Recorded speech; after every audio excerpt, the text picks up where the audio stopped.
Hey, good evening, folks. This is Shadow Stars once again bringing you a video. I'd like to clarify some more information that I'm seeing on Twitter that I think is incorrect and that needs clarification and to correct. Today's video is going to be in regards to this person right here, user of intellect, on Twitter. They say they're a professor, a PhD, data analyst, stock hobbyist, and accidental millionaire. The tweet that really what I have an issue with is in regards to this. So his tweet says, yesterday I published my data analysis of the number of synthetic share counts for AMC at approximately a billion. I have issues with that, but I'll cover that in a different video. His vindication came in today by I'm guessing FINRA's data. Only top 10 institutions and funds hold 56.91% of the float plus 80% retail equals 136.91. That's only top 10 funds. How is this legal? So let me break that down.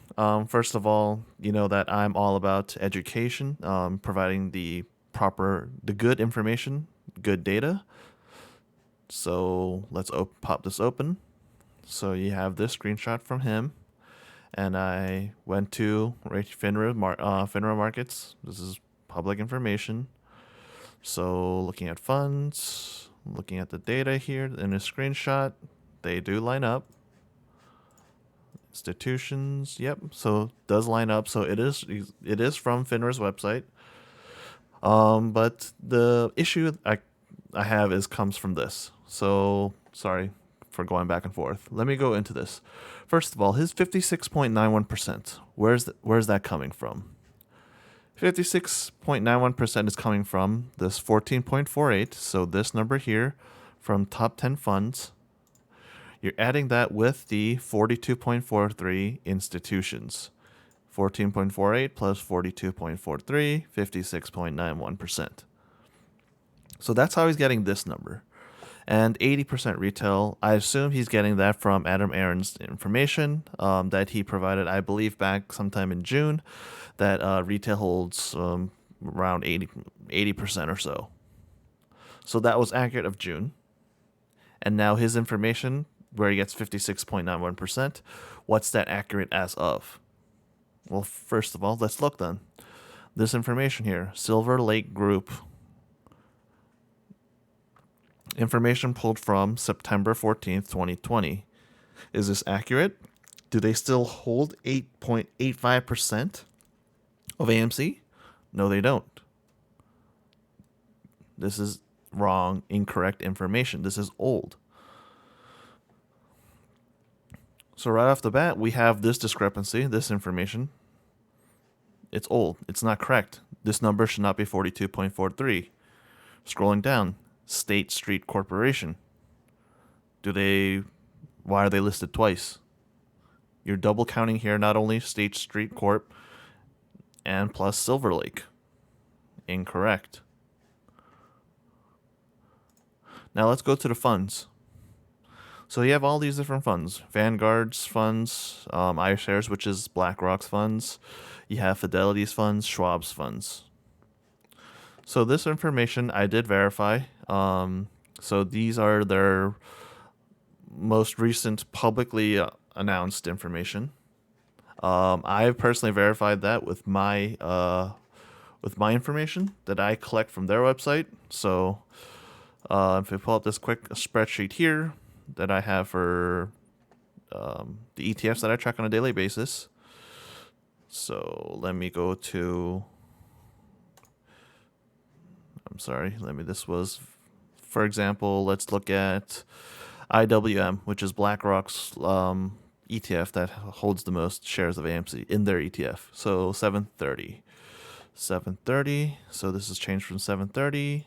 IWM, 9.211 mil, 191, 9211, 191. That's correct. And I did this for the rest of it, so it does hold true.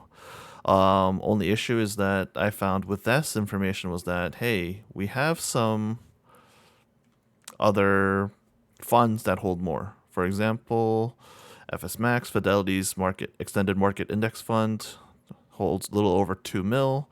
and somehow they have Schwab's small U.S. small cap ETF in there that has a little bit under 2 mil. So really, this is not the top 10 funds in my opinion, because there are more accurate numbers, and that comes down to my point. This is using old information. So this, as far as I know, for Vanguard, BlackRock, Fidelity, as accurate as these numbers are accurate per se, but the assumption that hey, these are the top 10 funds, that's not correct. And next is the logical, I don't know, some sort of computation that he does. That hey, you're getting 56.91% of the float. We already know that this 42.43 number is incorrect, but you're adding in numbers where the time period is different. You're looking at data from, let's say, Vanguard Group, March 31st. And then you have data from May, June, July, lots of March. How are you combining these together and getting your 56.91%? That's not accurate. This would only be accurate if, as of, let's say, 7/31, so for these numbers for BlackRock and Vanguard from March 30, reported positions March 31st, that they haven't changed a single share in 4 months. Then there's no way that's correct. But not to mention, hey, look, we have Vanguard, we have BlackRock, top 10 funds. Why are you double counting them again on the institutions? They're already represented here. You're more than double, triple counting them. And as I've already mentioned, Silver Lake, incorrect. State Street Corp, counted twice. So how is this legal? Well, your math is incorrect, sir. You're incorrectly adding to the 42.43% that I already, now, third or fourth time saying that this number is incorrect. Adding it with this 14.48%. For a person that is supposed to be a professor that holds a PhD, that's a data analyst, to get something this simple, this wrong, quite shocking. But really, that's the big thing I wanted to cover for today. This sort of misinformation really grinds my gears. I mean, I understand the whole concept of hey, there could be synthetic shares circling about on the internet, about, or sorry, not on the internet, about circulating for AMC, and that we want to help expose this to the SEC. But this is not the way to do it. Let's use some good information, good data, and share that to the SEC so that perhaps they can take action for it.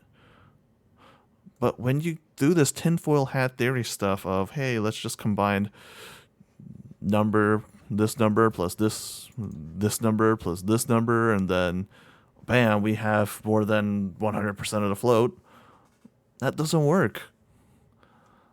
Stuff like this detracts from the case of, hey, there is blatant market manipulation. Hey, look at this illegal actions of creation of synthetic shares.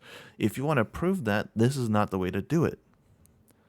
You're not going to prove to the SEC that, hey, look, I can add numbers, I can add wrong numbers with wrong time periods and come to the conclusion that, hey, I'm right, that synthetics exist. No. Come on, folks. Let's use some sound logic here. You don't have to be a PhD to know this. You don't have to be a university student to know this. You just need to be a basic person that has gone through high school, really, to understand the logic of, hey, we should use data.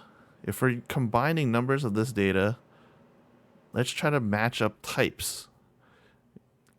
Use information of the same time period, or else it's not accurate.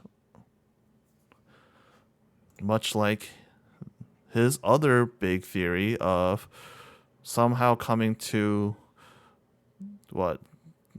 his 95% confidence interval of this analysis, saying that 1.8 bill to 4.2 bill shares, and statistical gut tells them synthetics are 3 to 4 times the float.